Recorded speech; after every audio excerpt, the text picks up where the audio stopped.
বন্ধুরা, সকাল থেকে মুষলধারে বৃষ্টি হচ্ছে। বারান্দায় এসে দাঁড়ালাম। পরিবেশটা দেখে এত ভালো লাগতেছে।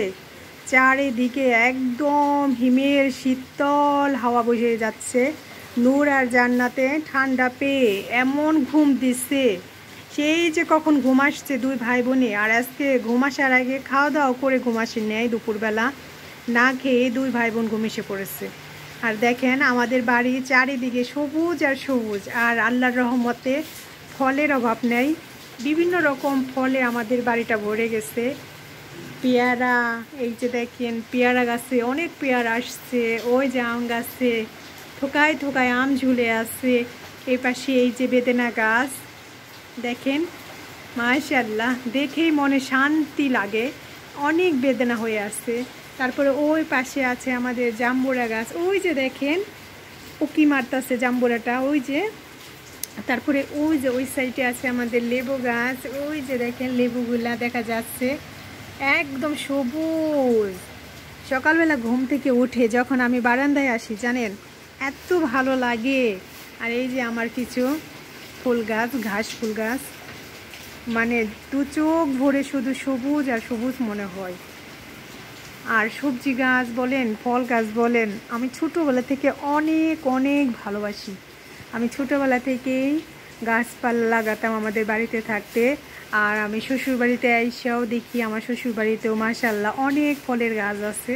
আমি দেখেতে অনেক খুশি যে আমি যে জিনিসটা পছন্দ করি এ বাড়িতে এসেও আমি সেই জিনিসটাই পাইছি। এই যে বেদেনা গাছটা দেখতে পাচ্ছেন, আমি যখন আসছিলাম শুরু দিকে তখন দেখি বেদেনা গাছে অনেক ডালপালা ছিল। আর এত বেদেনা ছিল যে এই যে বারান্দার যে গ্রিলগুলায় এইদিকে পুরাটা বেদেনা গাছের ডাল দিয়ে একদম ভরে ছিল। আর বেদেনা একদম এই যে বারান্দার ভিতর থেকে আমি পেরে পেরে খেতে পারতাম আমরা সবাই, মানে এত ভালো লাগতো। কিন্তু এইগুলো কি হচ্ছে, বৃষ্টির সময় এই মানে ডাল দিয়ে পানি চুয়া চুয়া যে ভিতরে ঢুকে, বারান্দার ভিতরে ঢুকতো। এই কারণে আব্বা এই যে বেদেনা গাছের ডাল, তারপরে এই যে পেয়ারা গাছ দেখতেছেন, এই পেয়ারা গাছের ডালগুলো এই বারান্দার ভিতরে ভিতরে ঢুকে গেছিলো গা। পরে এই যে পেয়ারা গাছের ডাল এগুলো সব আব্বা কেটে দিচ্ছে, কাইটা মানে ছাঁটাই করে দিছে। তা না হলে বৃষ্টির পানি ঢুকে বারান্দায় একদম পানিতে অনেকটা ভিজা ভিজা একদম জড়ো হয়ে থাকতো। পরে ওগুলা পরিষ্কার করতেও কষ্ট হয়, পিচ্ছিল হয়ে যায় বারান্দা। আর বিল্ডিংয়ের ছাদের এই যে ওয়ালগুলো ড্যাম হয়ে যায়, রং নষ্ট হয়ে যায়। এই কারণে মা বলল যে তাহলে এগুলো কিছুটা কাইটা দাও, তাহলে সব কিছু ঠিক থাকবে। তো আপনাদের কেমন লাগে আমাদের বাড়িটা? ওই দেখেন দূরে ওই যে আমাদের কবুতরের ঘর, ওই যে কবুতরগুলো বসে আছে ওইখানে, ওই যে সবাই সাদা সাদা দেখা যাচ্ছে। আমাদের রান্নাঘর, ওই যে বৃষ্টির দিনে আমাদের রান্না করতে কিন্তু একটু কষ্টই হয়। এই যে এভাবে বৃষ্টি পেরিয়ে আমাদের যেতে হয়। আর একটা সবচেয়ে থেকে বড় প্রবলেম হয় বৃষ্টির দিনে আমাদের বাড়িতে, মানে এই যে দেখেন সবুজ সবুজ শেওলা, মানে এই শেওলাগুলো খুব তাড়াতাড়ি হয়ে যায়। যার কারণে এইখানে হাঁটতে গেলে খুব সাবধানে হাঁটতে হয়, যখন তখন স্লিপ খাইটা তার মানে পড়ে যায়। এর আগে কিন্তু অনেকবার আচার খাওয়া হয়েছে, বাড়ির সব সদস্যদেরই, ছোট বড় বলেন সবাই খাইছে আচার। আবার যখন বৃষ্টি কমে যায়, রোদ উঠে, তখন আবার এই শেওলাগুলো অনেকটাই বোঝা যায় না। উনি দেখেন পানি জড়ো হয়ে আছে চারদিকে, দেখেন টাপুর টুপুর বৃষ্টির শব্দ শোনা যাচ্ছে।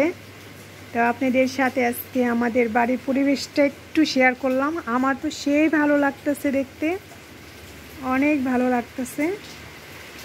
ওই দেখেন আম গাছের আমগুলা। এই যে আরেকটা কথা বলি, এটা বলতে গেলেও বলবেন যে আমি বেশি কথা বলি। এই যে আম গাছের আমগুলোও জানেন যখন শুরুর দিকে ছিল তখন এত বড় বড় ছিল, মানে দেখে সে কি আনন্দ। আর চোখের সামনে সেই একই গাছ কিন্তু ফলন হয়ে গেছে ছোট। আম গাছের আমগুলা পরিমাণও যেমন কমে গেছে, ফলনে আকার আকৃতিতেও ছোট হয়ে গেছে, অনেকটাই ছোট হয়ে গেছে। তাতে কোনো কষ্ট নাই, আল্লাহ যার রিজিকে যতটুকু রাখছে সেটুকু তো হবেই। সবচেয়ে থেকে বড় কথা হলো যে এখন পর্যন্ত গাছে মাশাআল্লাহ অনেক ফল দিচ্ছে, আর আমরা পাচ্ছি আর আমরা খাচ্ছি, এটাই বড় কথা। তো আজকে এই পর্যন্তই।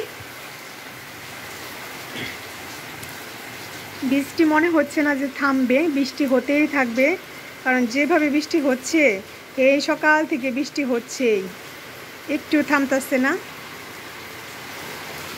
আর বৃষ্টির দিনে ঘুম মনে হয় সবারই প্রিয়, যেমন আমার দুইটা বাচ্চা নোরা আর জান্নাত গভীর ঘুম দিয়েছে, তাদেরকে মনে হয় এখন উঠানোর সময় হয়ে গেছে। তবে বাচ্চাদের বলে ঘুমের মধ্যে ডেকে উঠানো ঠিক না, তারা একা একাই যখন উঠবে তখনই তাদের উঠানো উচিত।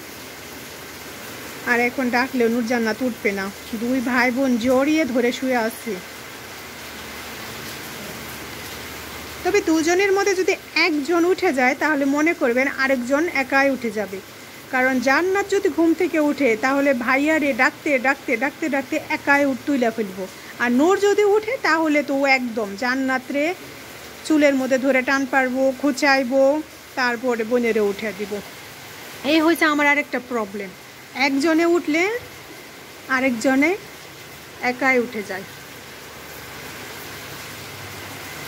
আজ এ পর্যন্তই। আপনারা সবাই ভালো থাকেন, সুস্থ থাকেন, সাবধানে থাকেন। আল্লাহ হাফেজ।